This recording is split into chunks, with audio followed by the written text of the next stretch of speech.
The emergency lights flashed red across the council chamber as Ambassador Softsong's voice cracked through the speakers. Her people, the Zilani, were dying. The peaceful blue-skinned species had never hurt anyone in their 3,000 years of space travel. They grew flowers that could cure diseases and built cities that floated like art in the sky. Now the Korthak Empire was burning their worlds one by one. "Please," Softsong whispered into the microphone. Her large eyes were wet with tears. "My people have no weapons, no armies. The Korthak are killing everyone. Our children, our elders, our artists. They say we are weak and do not deserve to live. Please, someone, help us." The Galactic Council chamber fell silent. 47 different species sat in their floating chairs, looking anywhere except at the desperate Zilani ambassador. The Vorthak delegation shifted uncomfortably in their seats. The crystalline Zirians dimmed their natural light. Even the proud Altarians stared at their data tablets instead of meeting Softsong's eyes. Council Speaker Zexhan, a tall gray being with 4 arms, cleared his throat. "The Council understands your pain, Ambassador Softsong. However, we must follow proper procedures. The Korthak Empire has not officially declared war on the Zilani. This is classified as an internal territorial dispute." "Internal dispute?" Softsong stood up, her voice rising. "They are burning our hospitals. They shot down evacuation ships full of children. How is this internal?" 1. The Vorthak ambassador, a massive creature covered in thick armor plates, spoke up. "The Korthak have superior military technology. Any intervention would result in massive casualties for our own people. We cannot risk war for—" He paused, looking for the right words. "For one small species." Murmurs of agreement rippled through the chamber. The math was simple and cold. The Korthak had plasma cannons that could crack planets. Their ships moved faster than anything else in the galaxy. Their soldiers were bred for war from birth. No single species could stand against them, and no alliance had ever formed strong enough to try. Min-Jun Park sat quietly in the human delegation section. He was a small man with gray hair and kind eyes, wearing a simple blue suit. Most of the other ambassadors forgot humans were even in the council. Earth had only joined 5 years ago, and most species still thought of them as primitive Deathworlders who barely understood space travel. "What about economic sanctions?" asked the Triarch representative, her 3 heads speaking in harmony. "We could stop trading with the Korthak." "They are self-sufficient," replied the Zirians through their translation device. "Sanctions would be meaningless." "Diplomatic protests?" "They do not respond to diplomacy." "Cultural exchange programs?" Several ambassadors laughed at that suggestion. The Korthak had no interest in other cultures except as targets to destroy. Speaker Zexhan raised one of his 4 hands. "The Council will draft a formal statement expressing our concern for the Zilani situation. We will send it to the Korthak leadership through proper diplomatic channels. This session is now." He paused as he noticed Min-Jun standing up. "The human delegation requests permission to speak," Min-Jun said quietly. His voice was calm and polite, like someone asking for directions to the bathroom. Zexhan looked surprised. The humans rarely spoke during council sessions. They usually just listened and took notes. "Very well. The council recognizes Earth's ambassador." Min-Jun walked to the speaking platform. He was shorter than most of the other ambassadors, and his simple clothing made him look almost like a servant compared to their elaborate robes and armor. But something in his eyes made the chamber grow quiet. "My species has a saying," Min-Jun began. "It goes like this: the only thing necessary for evil to triumph is for good people to do nothing. We humans have seen this truth many times in our history." He looked directly at Softsong, then at each delegation in turn. "The Council is correct that the Korthak are powerful. They have better weapons, faster ships, stronger soldiers. By any logical calculation, Fighting them would be foolish. Several ambassadors nodded, thinking the human finally understood the situation. However, Minjun continued, humans learned something important in our development. We learned that there are things more important than logical calculations, more important than our own safety, more important than winning. The chamber stayed silent. They had heard other species make similar speeches before offering some token aid or meaningless gesture. So let me be clear about Earth's position, Minjun said. His voice remained calm, but something in his tone made several ambassadors sit up straighter. We don't send help, we send solutions. What does that mean? Asked the Vorthok ambassador. Minjun smiled. It was not a happy smile. It was the smile of someone who had already made a terrible decision and was at peace with the consequences. It means that in approximately 14 hours, the Korthak Empire will discover what happens when they make humans angry. He touched a small device on his wrist. Red lights began blinking across every human communication station in the galaxy. You cannot be serious, Speaker Zexhan said. Your species has barely been in space for a century. You have no military alliances. Your technology is primitive compared to the Korthak. You are correct. Minjun agreed. We are primitive. We are weak. We are illogical. He turned to face Softsong directly. But we are also very, very stubborn. And we have this annoying habit of treating other people's children like they are our own children. The chamber's emergency sensors began detecting massive hyperspace disturbances near the Sol system.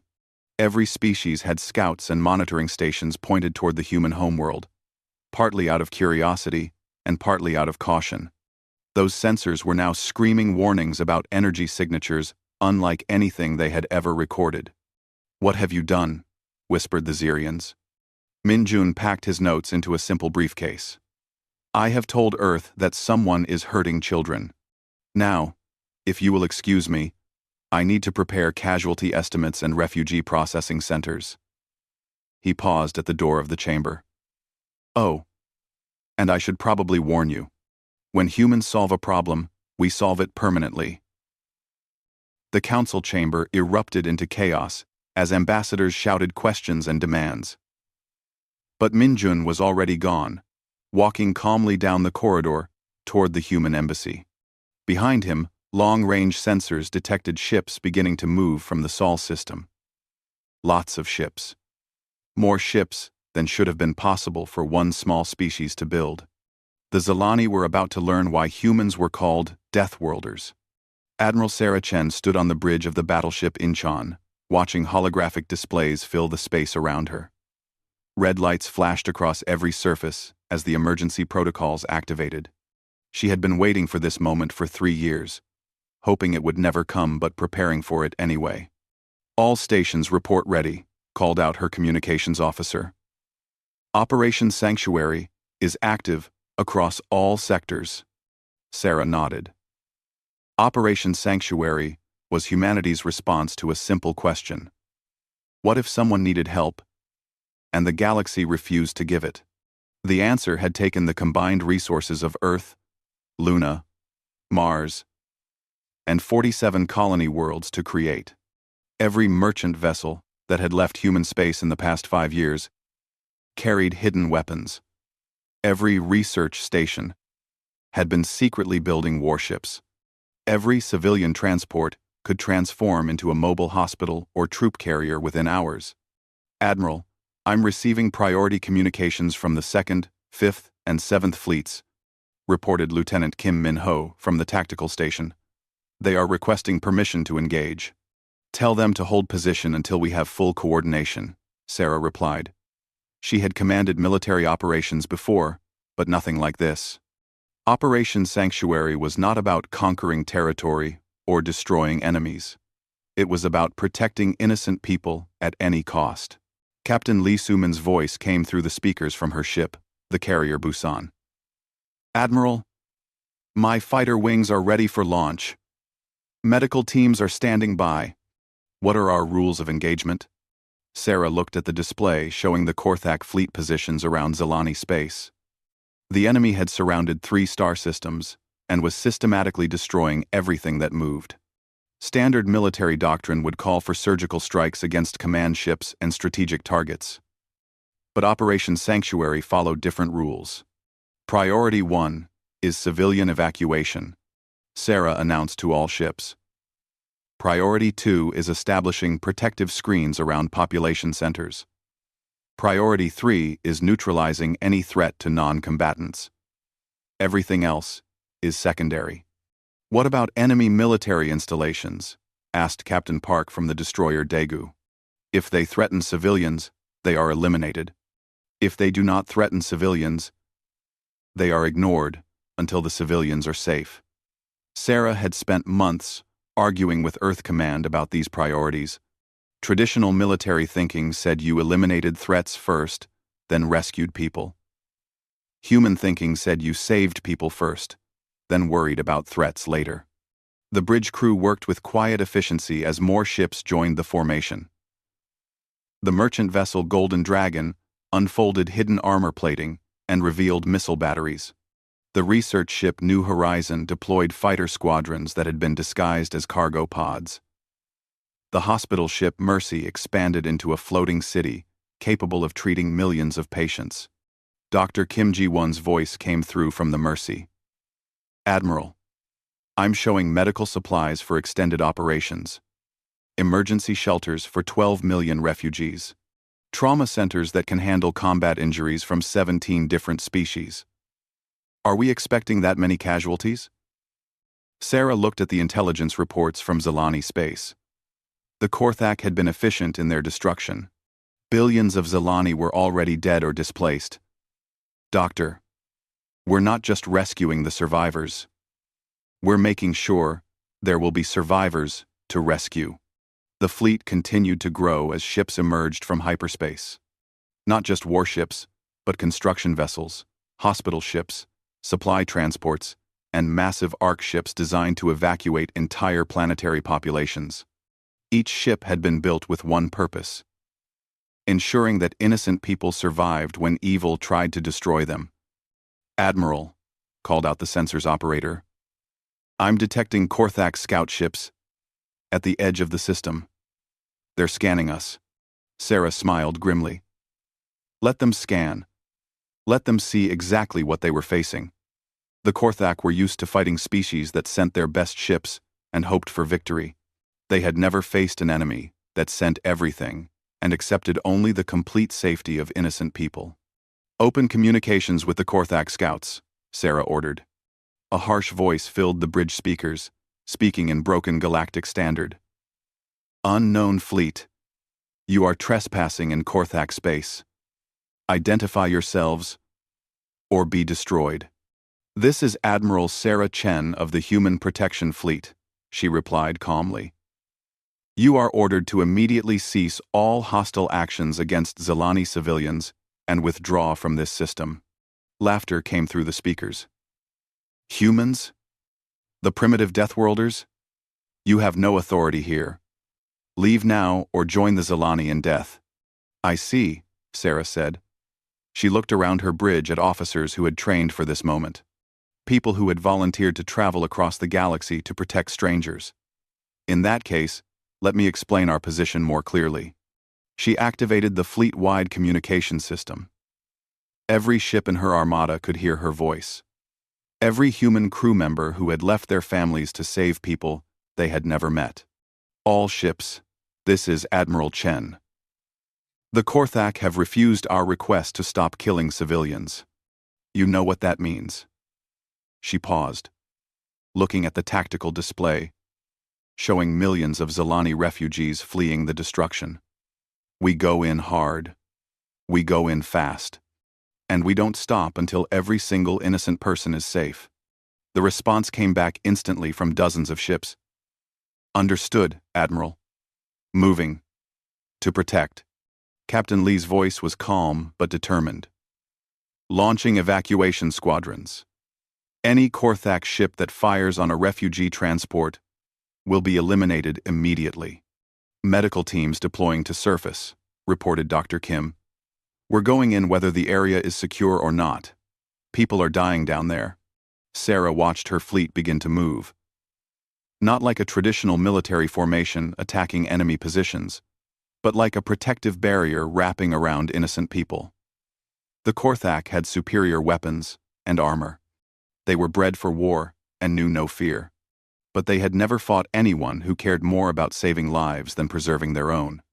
They had never faced an enemy whose primary weapon was not plasma cannons or missiles, but the absolute refusal to let innocent people suffer. "Admiral," called out Lieutenant Kim, "long-range sensors are detecting additional hyperspace signatures. Something big is coming out of the Sol system." Sarah nodded. The first wave was just the beginning. Earth had been building this response for years, positioning ships and supplies across human space. If the galaxy would not protect innocent people, humans would do it themselves. "Signal the incoming fleet," Sarah ordered.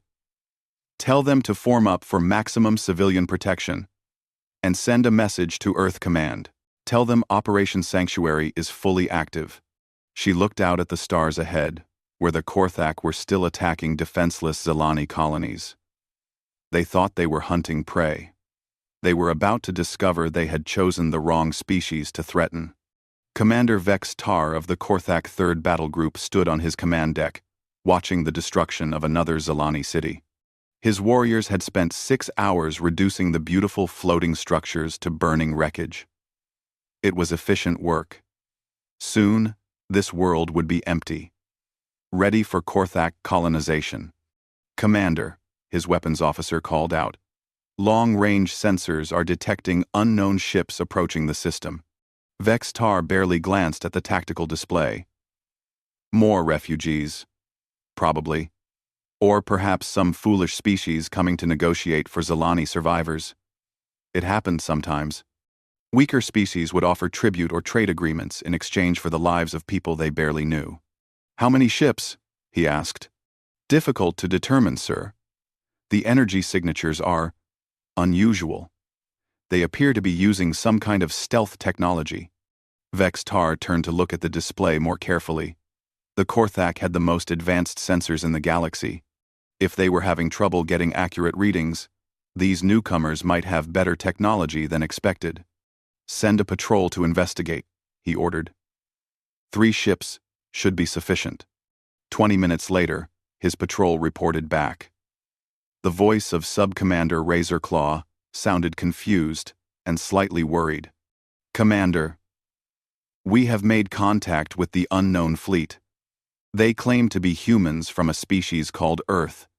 They are demanding we cease all operations and withdraw immediately." Vex Tar laughed. The sound echoed across his bridge like grinding metal. "Humans? Those primitive mammals that barely learned to use fire? How many ships do they have?"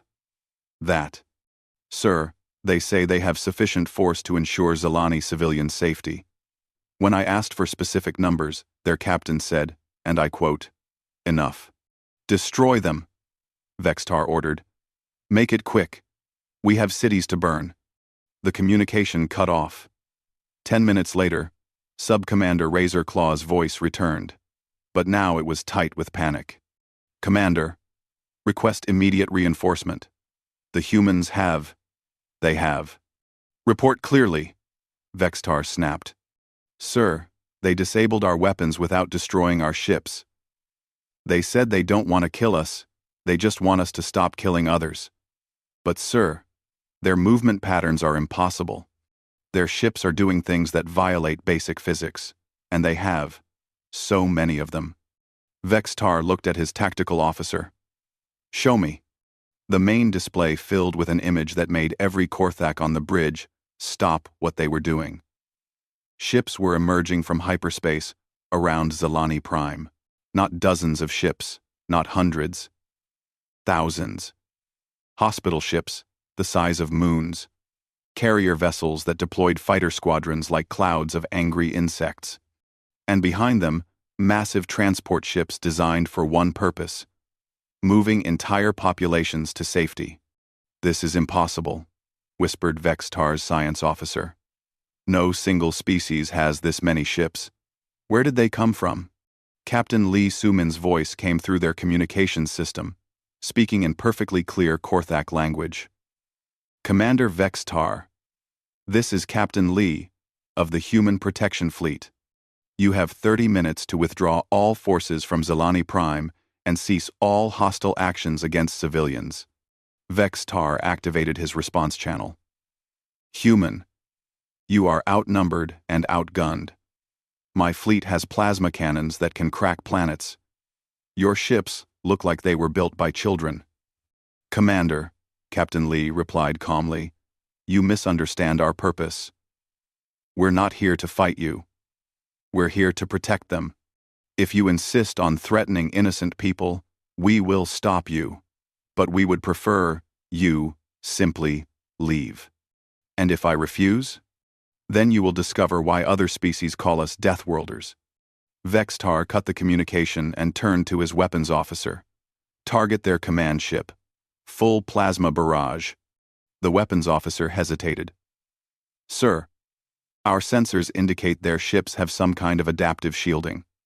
Also, they have positioned themselves between us and the civilian population centers. Any missed shots will hit Zelani refugees. I don't care about the refugees, Vextar roared. Fire! The Korthak plasma cannons opened up, sending streams of superheated energy toward the human fleet. The humans did something that no military force had ever done in Korthak experience. They absorbed the incoming fire on purpose, using their own ships as shields to protect the Zelani behind them. But they did more than just defend. Human fighters moved with impossible speed and precision, targeting Korthak weapon systems with surgical accuracy. They didn't try to destroy the Korthak ships, just disable their ability to hurt anyone else. Dr. Kim Ji-won's voice came through on an open channel, speaking to both fleets. This is Dr. Kim of the medical ship Mercy. We are beginning immediate evacuation of all wounded, including Korthak personnel. Our medical facilities are open to anyone who needs treatment. Vextar stared at his display in confusion. They're treating our wounded? His tactical officer nodded. Sir, human medical shuttles are picking up our damaged patrol ships. They're not taking prisoners. They're providing medical care. On the planet's surface, Zelani Prime Minister Softsong watched through her office windows as human ships descended through the atmosphere. She had expected to die today, along with the rest of her people. Instead, she saw human soldiers forming protective barriers around Zelani schools and hospitals. Human medics were treating injured Zelani children, while human engineers worked to repair damaged evacuation centers.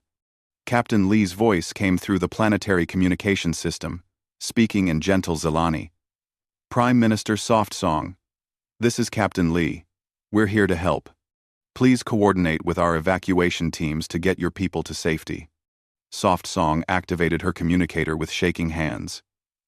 Captain, why are you doing this? We have nothing to offer humanity in return. We are not warriors, or traders, or scientists. We just grow flowers and make art. Prime Minister, Captain Lee replied. On my world, we have a saying, children are children, no matter where they come from. Your people make beautiful things and hurt no one. That is enough reason for us. Vextar watched as his fleet was systematically dismantled, not through destruction, but through precision. Every weapon that could threaten civilians was disabled. Every ship that continued to attack found its engines and communications knocked out. The humans didn't kill unless they had absolutely no choice. But they made it impossible for the Korthak to hurt anyone else. Commander, his communications officer reported, the human admiral is requesting to speak with you directly. Admiral Chen's face appeared on the main screen. She looked tired but determined. Commander Vextar, your fleet is disabled. Your weapons are offline. Your ability to threaten civilians has been eliminated. You can surrender now. Or we can continue this until every Korthak ship in this system is completely powerless. Your choice. Vextar looked around his bridge. His officers were staring at displays showing human ships evacuating Zilani civilians at impossible speed, while simultaneously providing medical care to Korthak wounded. These humans fought like no enemy he had ever faced. "What happens to my people if we surrender?" he asked. "You will be treated according to galactic law?" Admiral Chen replied. "Your wounded will receive medical care. Your ships will be repaired enough to return home safely. And you will leave this system and never return. That's all? No demands for tribute or territorial concessions?" Admiral Chen looked confused. "Commander, we don't want anything from you, except for you to stop hurting innocent people. That's all we've ever wanted." As Vextar gave the order to surrender, he realized the humans had done something impossible. They had won a war without trying to win anything for themselves. The emergency session of the Galactic Council convened 12 hours after news of the human intervention reached Harmony Prime. Every ambassador sat in stunned silence as reports flooded in from across the galaxy. The humans hadn't just stopped the Korthak attack on Zilani Prime, they had simultaneously launched similar operations in 17 other star systems. Speaker Zex Han struggled to maintain order as dozens of species demanded answers. The holographic displays around the chamber showed impossible images. Human fleets that had appeared from nowhere, moving with coordinated precision across multiple sectors of space. "Order! Order!" Zexhan called out with all four arms raised. "Ambassador Park has requested to address the council." Minjun walked calmly to the speaking platform, carrying the same simple briefcase he had brought to every session for 5 years. He looked exactly the same as he had the day before, except for the slight smile that never quite left his face. "Honored delegates," Minjun began. The Vorthak ambassador stood up abruptly. "Your species has violated interstellar law. You launched military operations without council approval. You attacked sovereign Korthak vessels."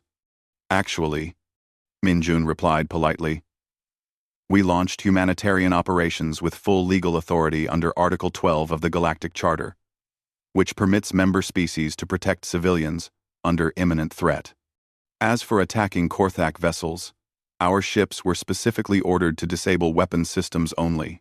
No Korthak personnel were killed unless they continued to fire on civilian targets after being given multiple opportunities to withdraw." The crystalline Xerians flickered with agitated light patterns. "The scale of your response is unprecedented. Our intelligence reports suggest you deployed over 3,000 combat vessels simultaneously across multiple sectors. No single species has that capability." Minjun nodded. "You are correct. No single species should need that capability. However, humans learned early in our development that evil succeeds when good people do nothing. We decided long ago that we would never be the good people who did nothing." "But where did these ships come from?" demanded the Triarch representative. "Your species has been members of the Council for only 5 years. Our monitors showed limited human military capability. Your monitors showed what we wanted them to see. Every human merchant vessel that left our space was actually a modular ship capable of military, medical, or humanitarian configuration. Every research station we established was also a ship construction facility. Every cultural exchange we participated in was an opportunity to pre-position resources where they might be needed." The chamber erupted in angry voices as species realized the implications. The humans had been preparing for this kind of intervention since the day they joined the Galactic Council. While other species debated and formed committees, humans had been building the capability to actually help people. Ambassador Softsong stood up from the Zilani delegation area. Her voice was quiet but carried clearly through the chamber. "May I speak? May I speak?" The chamber fell silent. The Zilani rarely spoke during council sessions, preferring to listen and offer gentle suggestions. Softsong had been on Zilani Prime during the attack. "Yesterday, my people were dying," she said simply. "The Korthak were burning our cities and killing our children. This council expressed sympathy and promised to send strongly worded letters. The humans sent fleets. She looked directly at Minjun. Human soldiers threw themselves between Korthak plasma cannons and Zilani schools. Human doctors worked for 18 straight hours treating our wounded. Human engineers are right now helping us rebuild what was destroyed. They asked for nothing in return, except the chance to help. The Altarian war chief, a massive being covered in ceremonial scars, spoke up. But the cost. The resources required for such an operation must have bankrupted your civilization. Minjun smiled. Chief Scarbearer, let me ask you a question. What is the cost of allowing innocent people to die when you have the power to save them? That's not how galactic politics works, protested the Vorthak ambassador. Every species looks after its own interests first. Survival demands it. Perhaps, Minjun agreed, but humans learned something interesting about survival. We discovered that a civilization that protects innocent people is stronger than a civilization that only protects itself. Dr. Kim Ji-won's voice came through the chamber speakers from the hospital ship, Mercy. Still in orbit around Zilani Prime. Council members, this is Dr. Kim of the Zilani Relief Operation. I want to share some statistics that might interest you. The main display filled with medical data. In the past 12 hours, human medical teams have treated patients from 14 different species. Not just Zilani civilians, but Korthak soldiers, refugees from previous conflicts, and even crew members from ships that were simply passing through the system. Our medical facilities are open to anyone who needs help, regardless of species, politics, or ability to pay. The Zirians dimmed with confusion. Why would you treat enemy wounded? Because they are wounded, Doctor. Kim replied simply. On my world, we have an old saying, a patient is a patient. We don't check someone's politics before we stop their bleeding. Emperor Doomclaw of the Korthak Empire appeared on the chamber's communication screen, his massive form filling the display. The council members tensed, expecting threats or demands for revenge. I address this council with a confession, Doomclaw rumbled. My fleets have been defeated, but not in the way we understand defeat. The humans did not destroy us. They healed us. He paused, seeming to struggle with the words. Commander Vextar reported that human medics treated Korthak, wounded while the battle was still happening. Human engineers repaired our damaged ships enough for them to return home safely. They could have left us stranded or destroyed. Instead, they showed us mercy we have never shown others. The Emperor's image flickered with what might have been emotion. The Korthak Empire formally requests to enter rehabilitation talks with human diplomatic representatives. We wish to learn how to be strong without being cruel. The chamber fell into stunned silence. The Korthak Empire had never requested anything from anyone. They had taken what they wanted by force for over 1,000 years. Minjun nodded respectfully to the Emperor's image. Your Majesty, humanity would be honored to help your people find a new path. We believe everyone deserves a chance to become better than they were. As the session continued, more reports came in from across the galaxy. Human fleets had appeared wherever innocent people were threatened, not to conquer or claim territory, but simply to protect. Species that had never heard of Earth were sending grateful messages. Former enemies were requesting to learn human methods of conflict resolution. The Altarian war chief stood slowly, his massive form casting shadows across the chamber. Human ambassador, he said formally. The Altarian clans have a tradition.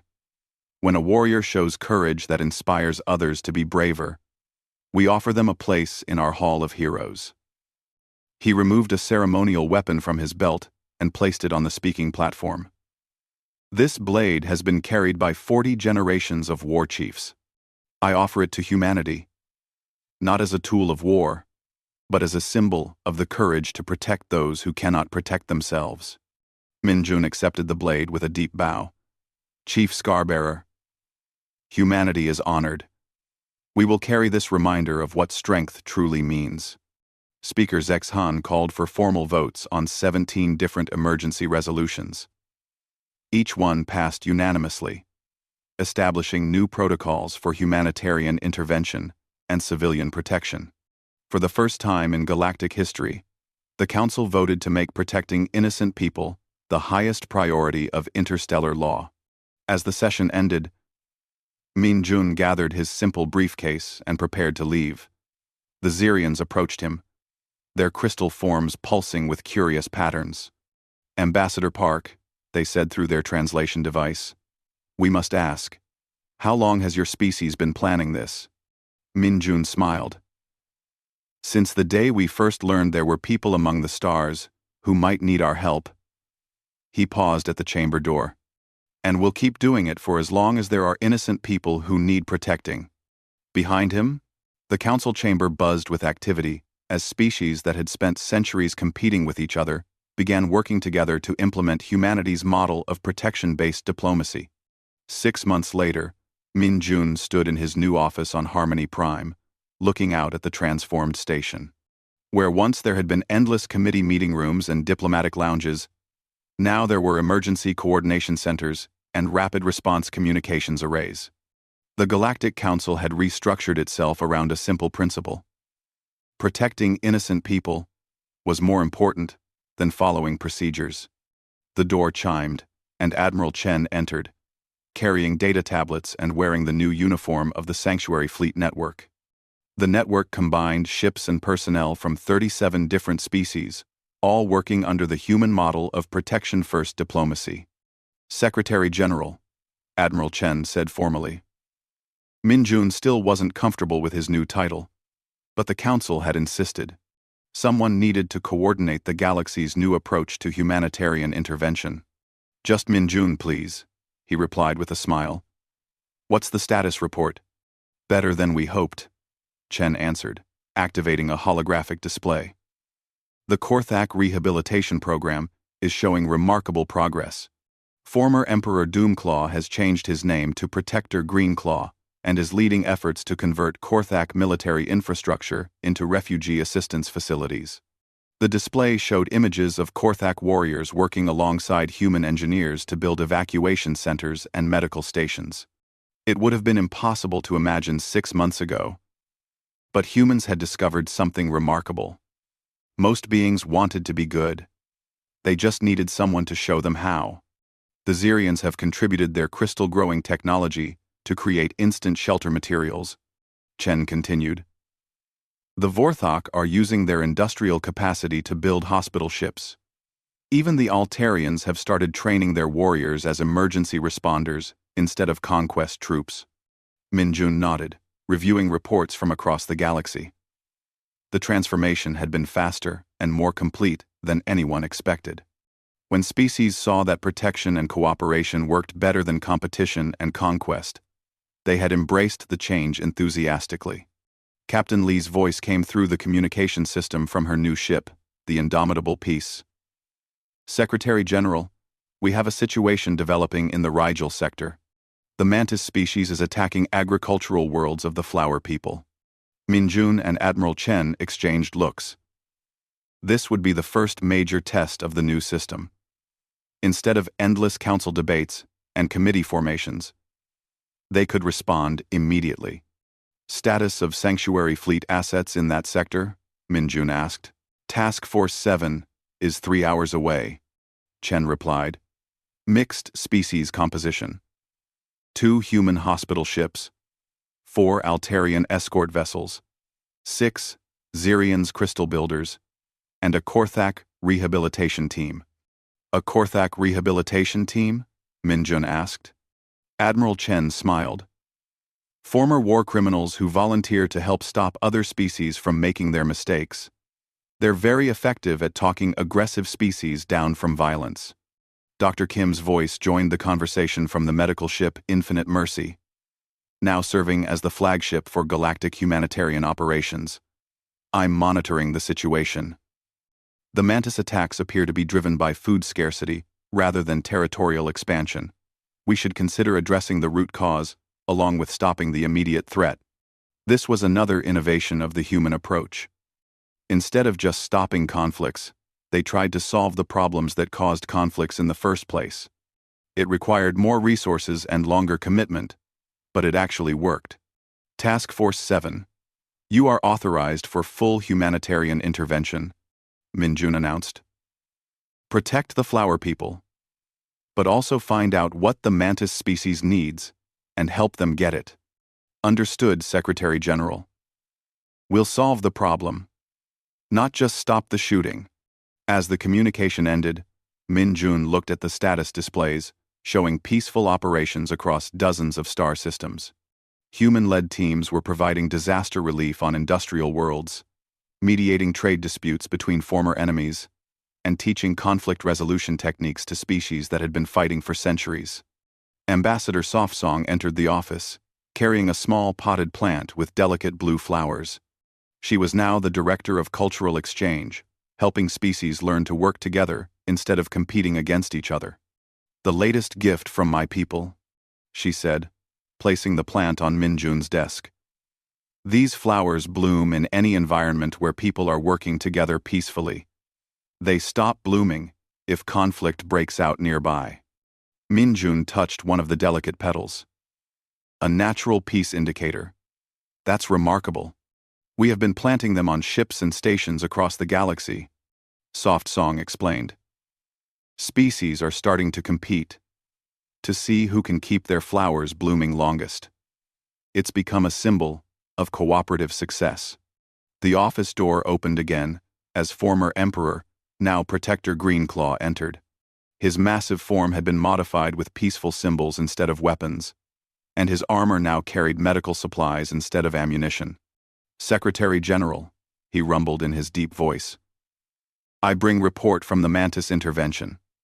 Our rehabilitation team successfully convinced them to cease attacks. They were indeed suffering from crop failures on their homeworld.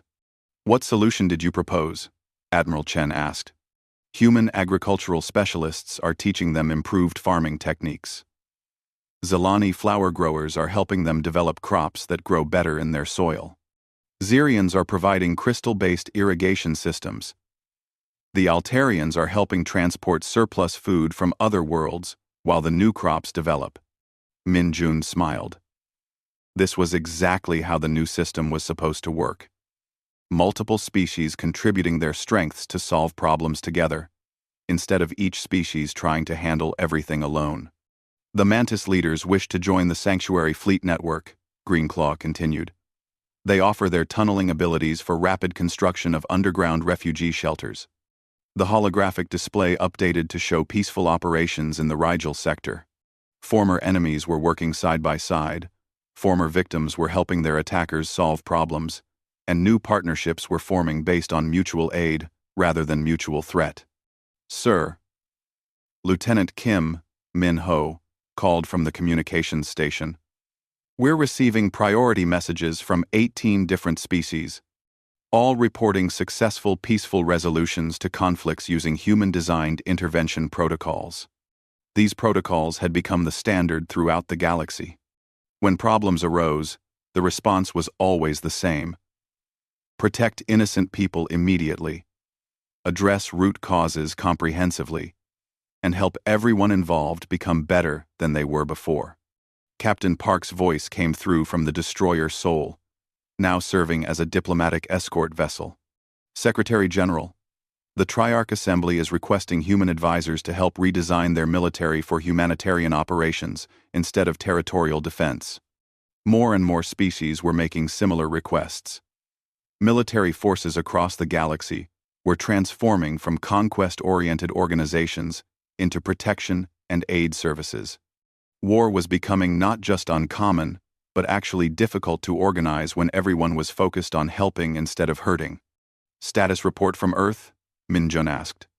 Admiral Chen consulted her data tablets.